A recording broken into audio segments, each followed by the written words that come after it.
ఈరోజు టాపిక్ ఏంటంటే యూనిట్ 3లో structures, unions, typedef, enumerated ఇలా మొత్తం మనకు సో 6 టాపిక్స్ ఉన్నాయి. 6లో ఒక 4 ఈరోజు స్ట్రక్చర్స్ ఒకటి, యూనియన్స్ ఒకటి, టైప్ డెప్త్ ఒకటి, ఎన్యూమరేటెడ్. ఇంకా ఇంకేం మిగిలినది ఎరేస్, దాంతోపాటు స్ట్రింగ్స్ ఉన్నాయి. ఈ రెండు రేపు. ఫస్ట్గా మనం ఏం చూస్తామంటే స్ట్రక్చర్ అంటే ఏంటి, ఎలా రాసుకోవాలి. A structure is a collection of different data types. Collection of different data ని మనం ఏమంటాము అంటే స్ట్రక్చర్. అంటే collection of same data types అయితే ఏరే అంటాము. Collection of different data types అయితే structure. Structures is also called as records. వీటిని మనం ఏమనొచ్చు అంటే రికార్డ్ అని కూడా అంటాం. Structures are declared by using the keyword struct. So structures ని మనం ఏ విధంగా డిక్లేర్ చేస్తాము అంటే కీవర్డ్ స్ట్రక్ట్ అనే ఒక కీబోర్డ్ ద్వారా మనం ఏం చేస్తాము అంటే స్ట్రక్చర్స్ ని డిక్లేర్ చేస్తాము. Structures are declared by using a keyword struct. Struct అనే కీవర్డ్ ద్వారా మనం ఏం చేస్తాము స్ట్రక్చర్స్ ని డిక్లేర్ చేస్తాము. ఏ విధంగా డిక్లేర్ చేయాలి స్ట్రక్చర్స్ ని, ఏంటి సింటాక్స్ ఏంటి అంటే స్ట్రక్ట్ అనే కీవర్డ్ పెట్టుకొని తర్వాత మీరు ఏం చేయాలంటే ట్యాగ్ నేమ్ రాసుకోవాలి. ట్యాగ్ నేమ్ అంటే ఏంటి అంటే tag name indicates the name of the structure. Structure యొక్క పేరు.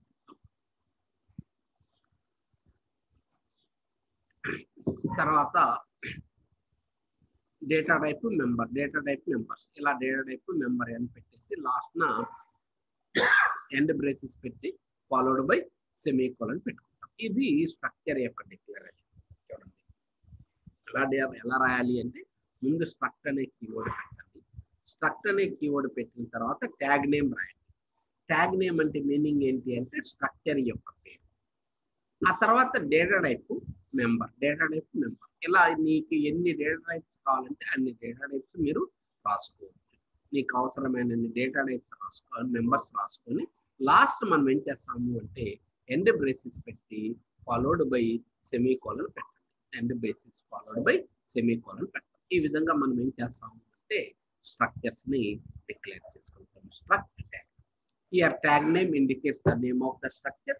This name cannot be used in executable statements. ఈ నేమ్ ని మీరు ఎక్సిక్యూటబుల్ స్టేట్మెంట్స్ లో ఉపయోగించాలి. అంటే ఈ స్ట్రక్చర్ యొక్క పేరుని ఎక్సిక్యూటబుల్ స్టేట్మెంట్స్ లో ఉపయోగించాలి. అంటే ఎక్సిక్యూటబుల్ స్టేట్మెంట్స్ అంటే సో ప్రింట్ఎఫ్ కావచ్చు, స్కాన్ఎఫ్ కావచ్చు, లేక క్యాలిక్యులేషన్ స్టేట్మెంట్స్ కావచ్చు, ఏమైనా కావచ్చు. అంటే ఎక్సెప్ట్ డిక్లరేషన్ పదాన్ని ఎన్ని మనం ఎక్సిక్యూటబుల్ స్టేట్మెంట్స్ అంటాం.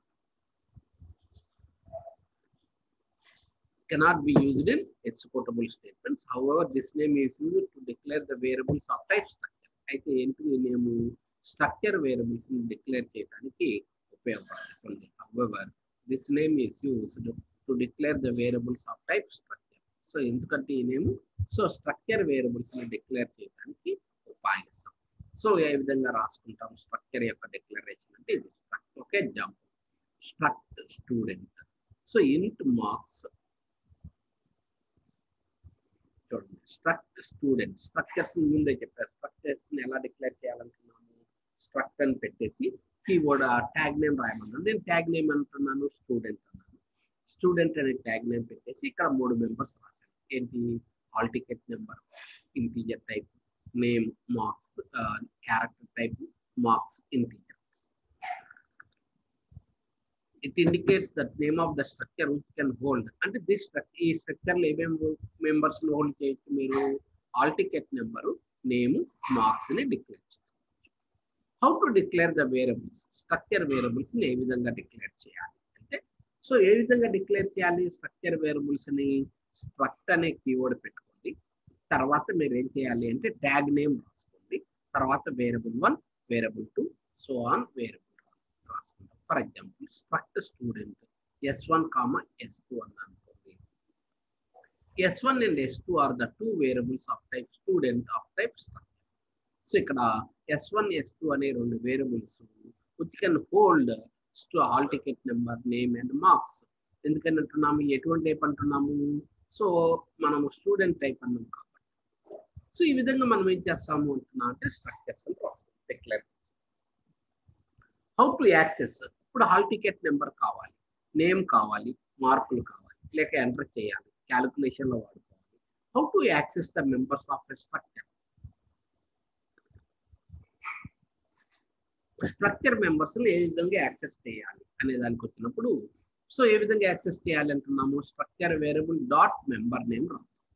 చూడండి, సో ఎప్పుడైనా ఒక మెంబర్ని యాక్సెస్ చేయాలి అన్నప్పుడు ఏ విధంగా యాక్సెస్ చేయాలి అంటున్నాము అంటే structure variable dot member name రాసుకుంటాం. Here dot is called as a member access operator. Dot మనం ఏమంటాం, మెంబర్ యాక్సెస్ ఆపరేటర్ కింద చెప్తాం. ఈ విధంగా మనము స్ట్రక్చర్ వేరియబుల్స్ ని డిక్లేర్ చేసుకుంటాం. ఒక example, hall ticket number, so student ID, so standard IO dot పెట్టాం, స్ట్రక్చర్ ని డిక్లేర్ చేసాం. ఏ విధంగా డిక్లేర్ చేసాం, hall ticket number, name, marks. So ఈ విధంగా మనము డిక్లేర్ చేసాం. చూడండి, hall ticket number, so hall ticket number, name, marks structure variable, S అనేది స్టూడెంట్ వేరియబుల్. నేను హాల్ టికెట్ నెంబర్ ఎంటర్ చేస్తున్నాను, నేమ్ ఎంటర్ చేస్తున్నాను, marks. S dot hall ticket number అంటాం. ఎందుకని డైరెక్ట్ గా హాల్ టికెట్ నెంబర్ ని యాక్సెస్ చేయకూడదు, variable dot member. అందుకని ఇక్కడ వేరియబుల్ ఏంటి, స్ట్రక్చర్ వేరియబుల్ ఏంటి, ఎస్. ఎస్ కాబట్టి yes dot hall ticket number, S dot name, S dot marks. తర్వాత ఆ 3 వాల్యూస్ నేను చేశాను, ప్రింట్ చేసాను. సింపుల్ గా explain structures with an example అంటే ఇలా రాసుకుంటే సరిపోతుంది. స్ట్రక్చర్ అంటే ఏంటి, ఎలా డిక్లేర్ చేయాలి, సో స్ట్రక్చర్ వేరియబుల్స్ ని ఎలా డిక్లేర్ చేయాలి, మెంబర్స్ ని ఎలా యాక్సెస్ చేయాలి, ఒక ఎగ్జాంపుల్ తో మనం డిక్లేర్ చేస్తే సరిపోతుంది. Next, array of structures. What is array of structures? Array of structures అంటే a collection of similar type of structures is called as array of structures. Collection of same type of structures ని మనం ఏమంటామంటున్నాము, array of structures అంటాం. ఏ విధంగా రాసుకోవాలి array of structures ని, struct tag name, array name రాసి, size రాసి. చూడండి, array of structures ని ఎలా డిక్లేర్ చేయాలి అంటే struct పెట్టండి, తర్వాత ఏం చేస్తాము అంటే ట్యాగ్ నేమ్ రాయండి, అరే నేమ్ రాయండి, సైజ్ రాసి. సో ఇప్పుడు for example struct student S of 10 అని అనుకోండి. S is an array which contains 10 records of type student. S అనేది ఒక అరే. ఈ ఎస్ అనే అరేలో మనం ఏం చేయొచ్చు చెప్తున్నాము, స్టోర్ చేయొచ్చు. ఏం స్టోర్ చేయొచ్చు చెప్తున్నాము, 10 రికార్డ్స్ ని. సో ఇలా how to access the members of a structure. Structure యొక్క మెంబర్స్ ని ఏ విధంగా యాక్సెస్ చేయొచ్చు అనే దానికి వచ్చినప్పుడు అరే నేమ్, ఇండెక్స్ రాయాలి. ఎప్పుడైనా మీరు అరేస్ రాసేటప్పుడు ఇండెక్స్ రాయాలి. అరే ఇండెక్స్ డాట్ మెంబర్ నేమ్ రాసుకుంటాం. ఈ విధంగా మనము స్ట్రక్చర్. సేమ్ ఎగ్జాంపుల్ ని నేను ఏం చేశాను అంటే అరే సెలెక్ట్ చేసుకొచ్చాను. చూడండి, సో ఇందాకైతే ఒక స్టూడెంట్ కి ఎంటర్ చేశాను, ఇప్పుడు ఏం చేస్తున్నాను అంటే కలెక్షన్ ఆఫ్ స్టూడెంట్స్ కి ఎంటర్ చేశాను. చూడండి, సో అక్కడ నేను ఎస్ అనే స్టూడెంట్, ఇందాక స్టూడెంట్ డిక్లరేషన్ మిస్ అయింది.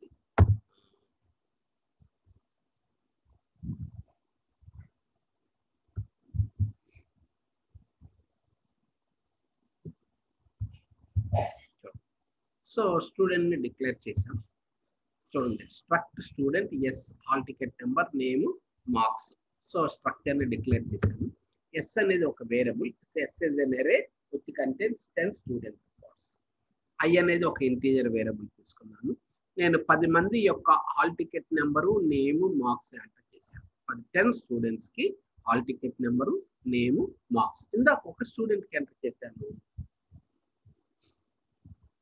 ఇప్పుడు ఏం చేశాను అంటే 10 మంది స్టూడెంట్స్కి ఎంటర్ చేశాను. ఎంటర్ చేసిన 10 మంది స్టూడెంట్స్ యొక్క డేటాను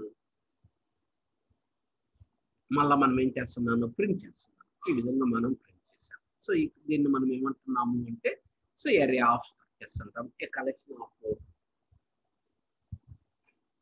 సిమిలర్ టైప్ ఆఫ్ స్ట్రక్చర్. ఇది ఇక్కడ declaration. So this is called as array of structures. S is an array which contains 10 records of type student. So values ని ఎంటర్ చేసేటప్పుడు ఏం చేసాము, అరే నేమ్, ఇండెక్స్, మెంబర్ రాసాం. So print చేసేటప్పుడు కూడా ఇలా మనం ఏం చేస్తున్నాం అంటే అరే ఆఫ్ స్ట్రక్చర్స్ అంటే ఇలా రాస్తాం.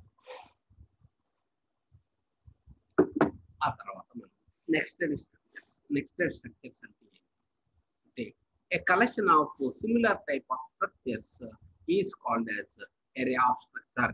A structure declaration which contains another structure declaration is called as nested structures. ఒక స్ట్రక్చర్ డిక్లరేషన్ లోపల ఇంకో స్ట్రక్చర్ డిక్లరేషన్ రాసుకుంటే దాన్ని మనం ఏమంటాము అంటున్నాము అంటే నెక్స్టెడ్ స్ట్రక్చర్స్ అంటాం. చూడండి, structure declaration which contains another structure declaration is called as nested structures. ఒక స్ట్రక్చర్ డిక్లరేషన్ లోపల ఇంకో స్ట్రక్చర్ డిక్లరేషన్ కానీ ఉంటే దాన్ని మనం ఏమంటాము అంటే nested structures. There are two methods to define nested structures. Nested structures ని రెండు రకాలుగా రాసుకోవచ్చు.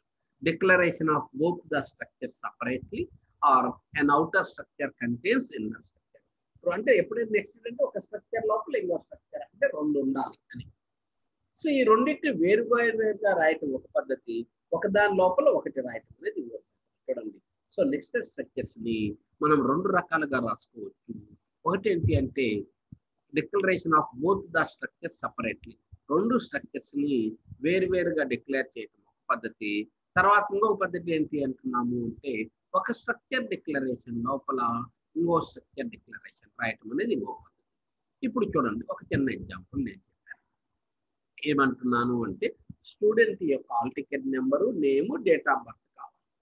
డేట్ ఆఫ్ బర్త్ అంటే ఏంటి, మనం డే, మంత్ అండ్ ఇయర్ ఇస్తాం కాబట్టి అది డేట్ అనే ఒక స్ట్రక్చర్ కింద రాశాను. అందుకని ఇక్కడ రెండు స్ట్రక్చర్స్ తీసుకున్నాము.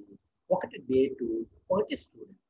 స్ట్రక్ట్ డేట్, డేట్ అనేది ఒక స్ట్రక్చర్, డే, మంత్, ఇయర్. ఇంకోటి స్టూడెంట్, స్టూడెంట్ అనేది ఇంకో స్ట్రక్చర్. ఈ స్టూడెంట్ అనే స్ట్రక్చర్ లో hall ticket number, name, date of birth, DOB అన్నాం.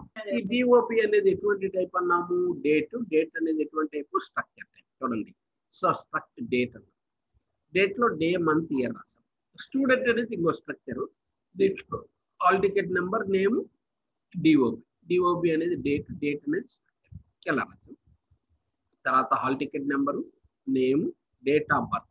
డేట్ ఆఫ్ బర్త్ అంటే ఇక్కడ ఎలా రాసుకోవాలి అంటే outer structure variable S, inner structure variable DOB, day అనేది మెంబర్. అంటే ఇక్కడ నెక్స్ట్ స్ట్రక్చర్స్ లో మీరు ఒక మెంబర్ ని యాక్సెస్ చేసేటప్పుడు outer structure variable dot inner structure variable dot member name గా రాయాలి.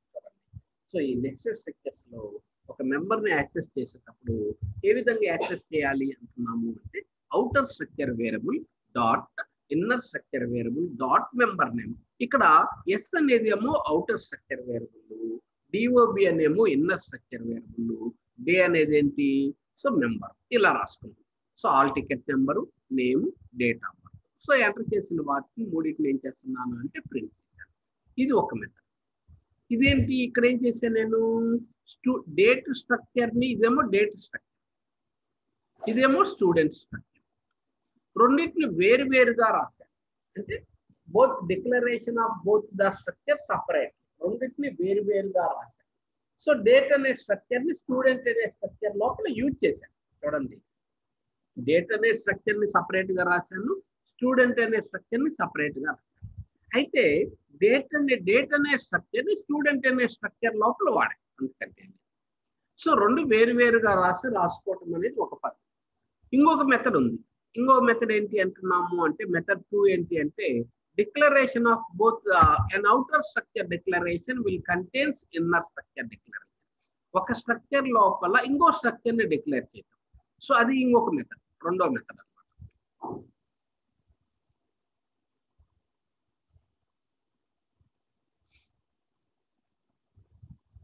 ఇక్కడ చూడండి, సో స్టూడెంట్ అనేది ఒక స్ట్రక్చర్, దీంట్లో hall ticket number, name. Student మళ్ళీ దీని లోపల ఇంకో స్ట్రక్చర్ ని డిక్లేర్ చేస్తారు, స్ట్రక్ట్ డేట్. స్ట్రక్ట్ డేట్, ఇంట్, day, month, year, DOB, date of birth type అన్నాం, బ్రేసెస్ చేశారు. చూడండి, అంటే స్టూడెంట్ అనే స్ట్రక్చర్ లోపల డేట్ అనే స్ట్రక్చర్ ని డిక్లేర్ చేశారు. ఫస్ట్ మెథడ్ ఏంటంటే స్టూడెంట్ అనే స్ట్రక్చర్ ని, డేట్ అనే స్ట్రక్చర్ ని రెండు వేరువేరుగా రాసి స్టూడెంట్ అనే స్ట్రక్చర్ లోపల డేట్ అనే స్ట్రక్చర్ ని యూజ్ చేశారు. ఇక్కడ డిక్లేర్ చేశాను అనమాట రెండు స్ట్రక్చర్స్ ని, అంటే ఒక స్ట్రక్చర్ లోపల. తర్వాత ఎస్ అనేది వేరియబుల్ అనమాట. ఇంకా రిమైనింగ్ పార్ట్ అంతా same. Hall ticket number enter చేశాను, నేమ్ ఎంటర్ చేశాను, తర్వాత డేట్ ఆఫ్ బర్త్ ఎంటర్ చేశాను, డే, మంత్, ఇయర్. తర్వాత మూడింటిని ఏం చేశాను, ప్రింట్ చేశాను అనమాట. ఇలా మనము రాసుకోవచ్చు. సో ఇలా. సో ఇంకా మీరు కావాలంటే pointer to member access operator కూడా ఉంటుంది. Pointer to member access operator structures అంటారు. అంటే పాయింటర్ టు మెంబర్ యాక్సెస్ అంటే మీరు ఏం చేయాలి అంటే యారో పెట్టి రాసుకుంటారు, అంతకంటే లేదు. మీకు డేటా స్ట్రక్చర్స్ లో చెప్పేటప్పుడు చెప్పుకుంటారు, పాయింటర్స్ టైప్ చేసినప్పుడు లింకులు ఇస్తాయి అని చెప్పినప్పుడు. సో స్ట్రక్చర్ ని మనం డిక్లేర్ చేసినప్పుడు ఎప్పుడైనా పాయింటర్ ద్వారా యాక్సెస్ చేయాలి అనుకున్నప్పుడు మనం ఏం చేస్తాము అంటే డాట్ తీసేసి యారో పెడతాము, అంతకంటే ఏం లేదు. Pointer to member access operator అన్నా అనుకోండి, ఇన్స్టెడ్ ఆఫ్ డాట్ ఏం చేస్తాము అంటే యారో పెట్టుకుంటాం. ఇలా స్ట్రక్చర్స్ ని మనం డిక్లేర్ చేసుకోవాలి. Next union. యూనియన్ అంటే ఏంటి, ఎలా? An union is similar to the structures. Unions are declared by using the keyword union. So unions కూడా సిమిలర్ లాగానే, స్ట్రక్చర్స్ లాగానే. అంటే స్ట్రక్చర్ అంటే ఏంటి, collection of different data types, కాబట్టి యూనియన్ కూడా collection of different data types అంటాం. Unions ఎలా డిక్లేర్ చేస్తారంటే unions are declared by using the keyword. So keyword union అనే కీవర్డ్ ద్వారా రాసుకుంటాము. సో ఎలా రాసుకోవాలి అంటే ఇది same union tag name data type member ఇలా రాసుకుంటూ ఉంటాం. సో అక్కడ ఇదివరకు స్ట్రక్ట్ ట్యాగ్ నేమ్ పెట్టేవాళ్ళం, ఇక్కడ ఏం చేస్తాము యూనియన్ ట్యాగ్ నేమ్ అని పెడతాం. సో ఏంటి డిఫరెన్స్ ఏంటి అనే దానికి వచ్చినప్పుడు, in the case of structures the storage will be allocated for all the members. Structures లో అయితే అన్ని మెంబర్స్ కి storage allocated. In the case of unions the storage will be allocated for only one largest member. Unions కి అయితే మనకి ఏమవుతుంది అంటే storage అనేది ఒక లార్జెస్ట్ మెంబర్ కి మాత్రమే అలొకేట్ అవుతుంది. స్ట్రక్చర్స్ కి అయితే ఏమవుతుంది అంటే storage will be allocated for all the members. So అంటే అప్పుడు మీరు ఇందాక ఇదివరకు డిప్లాయ్ చేసినప్పుడు స్ట్రక్చర్ స్టూడెంట్ అన్నప్పుడు స్టూడెంట్ లో మనకి ఎన్ని మెంబర్స్ అయితే ఉంటాయో ప్రతి మెంబర్ కి స్టోరేజ్ అలొకేట్ అవుతుంది. ఇంటీజర్ అయితే 2 bytes, ఫ్లోటింగ్ పాయింట్ అయితే 4 bytes, క్యారెక్టర్ అయితే 1 byte. అలా ఎన్ని మెంబర్స్ అయితే ఉంటాయో అన్ని మెంబర్స్ కి స్టోరేజ్ అలొకేట్ అవుతుంది యూనియన్ ఆ స్ట్రక్చర్స్.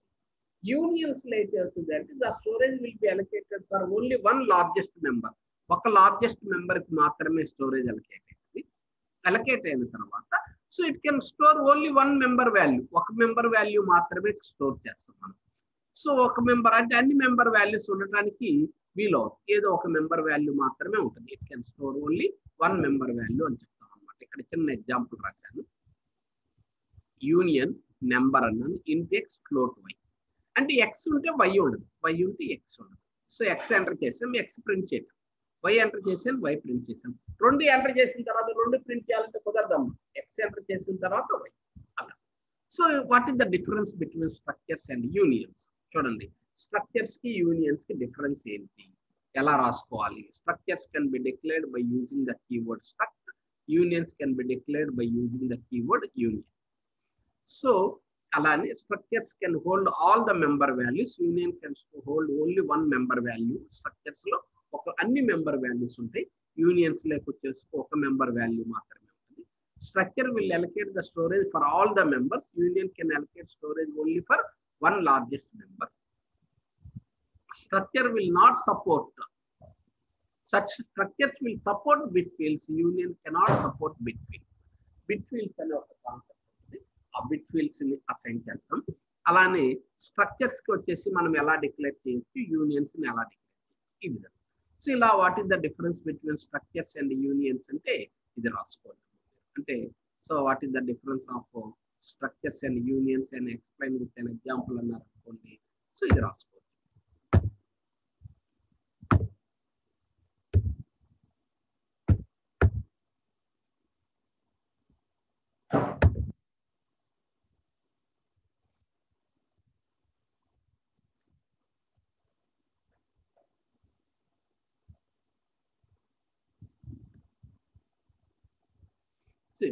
సో ఇవన్నీ మనకు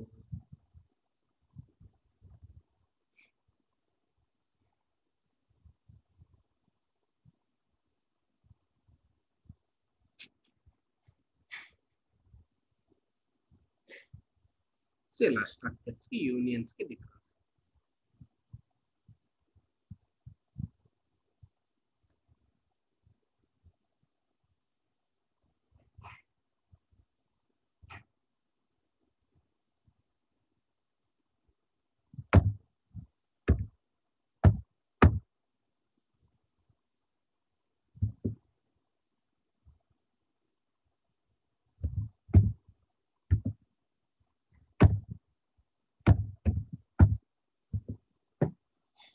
సో ఇలా structures unions. Okay, next go for typedef. Typedef అనేది ఒక స్టేట్మెంట్ ఉంది. టైప్ డెఫ్ స్టేట్మెంట్ ఏంటి, ఎలా రాసుకోవాలి అనే దాని గురించి. So type deaf is used to create a user defined define a data type from existing data. So already ఉన్న ఒక ఎగ్జిస్టింగ్ డేటా టైప్ నుంచి మనం ఒక న్యూ డేటా టైప్ని క్రియేట్ చేయాలి అనుకున్నప్పుడు మనం ఏం చేస్తాము అంటే టైప్ డెఫ్ అనే స్టేట్మెంట్ ఉపయోగిస్తాం. ఫర్ ఎగ్జాంపుల్, మనము ఇంటీజర్స్ని డిక్లేర్ చేయాలంటే ఇంట్ అని రాస్తాం. సార్ నేను ఇంట్ బదులు ఇంటీజర్ అని రాయాలి అనుకున్నాను అనుకోండి, రాసుకోవచ్చు. ఏ విధంగా? టైప్ డెఫ్ ఇంట్ ఇంటీజర్. అలానే మీరు స్ట్రక్చర్స్ రాయాలి అనుకున్నారు అనుకోండి, రాసుకోవచ్చు, ప్రాబ్లం లేదు. టైప్ డెఫ్ స్ట్రక్చర్ అని పెట్టుకోవచ్చు అనమాట. సో ఇలా మనం ఏం చేస్తున్నాము అంటే, సో ఒక ఎగ్జిస్టింగ్ డేటా టైప్ నుంచి న్యూ డేటా టైప్ ని క్రియేట్ చేయాలి అనుకున్నప్పుడు ఇది చూడండి, చిన్న ఎగ్జాంపుల్ రాశాను ఇక్కడ. టైప్ డెఫ్ స్ట్రక్చర్ ఇంట్ all ticket number name marks student అని. అంటే ఇక్కడ మీనింగ్ ఏంటి అంటే, స్టూడెంట్ అనే ఒక డేటా టైప్ ని క్రియేట్ చేశాను. అంటే it is to create user define data type. ఇప్పుడు ఏంటి అంటే యూజర్ డిఫైన్ డేటా టైప్స్ ని క్రియేట్ చేయడానికి అనమాట. తర్వాత నేను ఏం చేశాను అంటే ఎస్ స్టూడెంట్ అన్నాను. అంటే S is the variable of type student. Student ఏంటి అంటే స్ట్రక్చర్ టైప్. ఇక్కడ hall ticket number name marks enter చేశాను, ప్రింట్ చేశాను అనమాట. ఈ విధంగా మనం ఏం చేస్తున్నాము అంటే, సో మనము అంటే టైప్ డెఫ్ స్టేట్మెంట్ రాయాలి అనుకున్నారు అనుకోండి, ఎగ్జిస్టింగ్ నుంచి రాసుకోవాలి అనుకున్నప్పుడు ఈ statement use to create user define data type from existing data type. The type statement declaration ఎలా ఉంటుంది అంటే టైప్ డెఫ్ అనే కీవర్డ్ ఉంటుంది. సో ఇలా రాసుకోవాలి. దీనికి ఒక చిన్న ఎగ్జాంపుల్. ఇంకోటి ఏంటి అంటున్నా అంటే enumerated data. So enumerated data type అంటే ఏంటి, ఎలా రాసుకోవాలి అనే దానికి వచ్చినప్పుడు, so enumerated data type is also used to create a user define data type. ఇది కూడా ఏంటి అంటే user define data types create చేయడానికి it is used to assign a name to an integer constant. ఒక ఇంటీజర్ కాన్స్టెంట్ ఒక name ని assign చేయడానికి ఉపయోగిస్తాం. సో ఎందుకు అంటున్నాము అంటే ఈజీ టు మెయింటెనెన్స్ ఈజీగా ఉండటానికి మనం ఉపయోగిస్తాం అంటున్నాను. So it is used to create A data type అనమాట. సో మనము ఎగ్జిస్టింగ్ నుంచి మనం క్రియేట్ చేసుకోవడానికి ఉపయోగిస్తూ ఉంటాం అనమాట. సో ఇలా మనము సో ఎప్పుడైనా కానీ ఒక వాటిని క్రియేట్ చేయాలి అనుకున్నప్పుడు వాళ్ళు రాసుకుంటాం. So enumerated data types can be created by using the keyword enum. So దేని ద్వారా రాసుకుంటాము? ఎన్యూమ్ అనే ఒక కీవర్డ్ ద్వారా ఎన్యూమరేటెడ్ డేటా టైప్ ని క్రియేట్ చేసుకోవచ్చు. చూడండి, enumerated data types can be created by using the keyword enum. Enum అనే ఒక కీవర్డ్ ద్వారా రాస్తాం. ఏ విధంగా రాస్తాం? ఎన్యూమ్, సో తర్వాత నేమ్, కాన్స్టెంట్ 1, కాన్స్టెంట్ 2, సో అని రాసుకోవచ్చు. ఇలా రాసుకోవచ్చు. ఒక చిన్న ఎగ్జాంపుల్ కూడా ఇక్కడ రాశాను మీకు.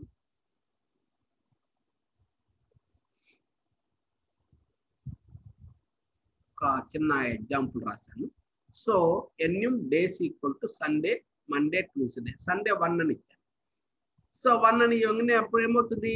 సండే అనే దానికి నేను ఒక న్యూమరిక్ కాన్స్టెంట్ వాల్యూని అసైన్ చేసాను 1. అంటే సండే అని ప్రింట్ చేస్తే మీకు ఏమవుతుంది అంటే 1 ప్రింట్. అప్పుడు ఆటోమేటిక్గా మండేకి ఎంత అవుతుంది అంటే 2, ట్యూస్డేకి 3 అలా వచ్చేస్తుంది. అలానే ఇక్కడ మంత్స్ కూడా అంతే రాస్తాను. జనవరి 1 అని ఇచ్చాను. సో తర్వాత ఫిబ్రవరి, మార్చి, ఏప్రిల్, మే అలా రాసుకున్నాను. సో ఎప్పుడైతే ఫిబ్రవరి అని ప్రింట్ చేసాను అనుకో 2 ప్రింట్ అయింది. సో మార్చి ప్రింట్ చేసాను అనుకో 3 ప్రింట్ అయింది. డిసెంబర్ ప్రింట్ చేసాను అనుకోండి 12 ప్రింట్ అవుతుంది. సో అదే ఇక్కడ రాశాను అనమాట. జనవరి ఈక్వల్ టు అంటే జనవరి ఎంత అంటే 1 అని ప్రింట్ అవుతుంది. డిసెంబర్ ఎంత అన్నా అనుకోండి 12 ప్రింట్ అయిపోతుంది. అంటే మీరు 12 అంటే డిసెంబర్కి ఒక వాల్యూని అసైన్ చేశారు న్యూమరిక్ కాన్స్టెంట్. ఈ విధంగా మనం ఏం చేస్తాము అంటే ఎన్యూమరేటెడ్ డేటా టైప్స్ అనేది మనం క్రియేట్ చేసుకోవచ్చు. అంటే ఎన్యూమరేటెడ్ డేటా టైప్స్ ఏంటి అంటున్నామంటే ఇలా మొత్తం మనకు. So explain user defined data type చాలా ఇంపార్టెంట్ క్వశ్చన్ అమ్మా. Explain enumerated data types, explain user defined data types అంటారు. Explain user defined data types అంటే మనం ఏం చేస్తాము అంటే సో ఇలా మనం రాసుకోవాలి అనమాట. ఎప్పుడైనా కానీ టైప్ డెఫ్, ఎన్యూమరేటెడ్ ఈ రెండింటిని మనము ఎన్యూమరేటెడ్ అని చెప్తుంటాము. అలానే what is the difference of structures and unions, ఇది రాసుకోవచ్చు. అలానే ఎక్స్ప్లెయిన్ నెక్స్టర్ స్ట్రక్చర్స్ అండ్ డెక్స్టర్ స్ట్రక్చర్స్ అని కానీ. సో ఇలా మనకి ఏంటి అంటున్నా అంటే డిఫరెంట్ ఎక్స్ప్లెయిన్ నెక్స్టర్ స్ట్రక్చర్స్ అని, ఏరియా ఆఫ్ స్ట్రక్చర్స్ అని, పాయింట్ టు స్ట్రక్చర్స్ అని, సో ఇలా మనం ఎప్పుడైనా కానీ సో ఎక్స్ప్లెయిన్ సో ఇవి అంటే ఈ థర్డ్ యూనిట్ లో మొత్తం 6 క్వశ్చన్స్ ఉన్నాయమ్మా. సో అంటే ప్రోగ్రామ్లు కాక థియరీ చెప్పేది. ఎరేస్ అంటే ఏంటి? So 1 dimensional erase, 2 dimensional erase, తర్వాత స్ట్రింగ్స్ తర్వాత స్ట్రక్చర్స్ తర్వాత యూనియన్స్ తర్వాత మనకు యూనియన్స్ చెప్పిన తర్వాత మనకి ఏంటి అంటే టైప్ డెఫ్ ఎన్యూమరేటెడ్. ఇవన్నీ కూడా మనకి ఏంటి అంటున్నాం అంటే ఈ యూనిట్ లో ఉన్న క్వశ్చన్స్ లో ఇవి. సో దాంట్లో ఈ 4 నేను ఇప్పుడు ఈ రోజు చెప్పాను. రేపు ఎరేస్ లో ఉన్న 2 ఎరేస్ స్ట్రింగ్స్ లో ఉన్నాయి చూసావా, ఆ 2 క్వశ్చన్స్ చెప్పేస్తాను. సో అప్పటికి యూనిట్ అయిపోతుంది ఫిజిక్స్. సో నేను ముందు ఆల్రెడీ రోజు చెప్తానే ఉన్నామ్మా, థియరీతో పాటు ప్రోగ్రాములు నేర్చుకోవాల్సిందే. ప్రోగ్రాములు నేర్చుకోకపోతే రాదు. థియరీ ఒకటే అయితే సరిపోదు, థియరీతో పాటు ప్రోగ్రాములు నేర్చుకోవాల్సిందే. ప్రోగ్రాములు మీకు ఆల్రెడీ చెప్పాను, ఆ ప్రోగ్రాములు మీరు నేర్చుకుంటేనే పాస్ అవడానికి పాసిబిలిటీ ఉంటుంది. అది ఇవి ఈరోజు టాపిక్. రేపు కంటిన్యూషన్ చెప్తాను, సరేనా? Okay bye.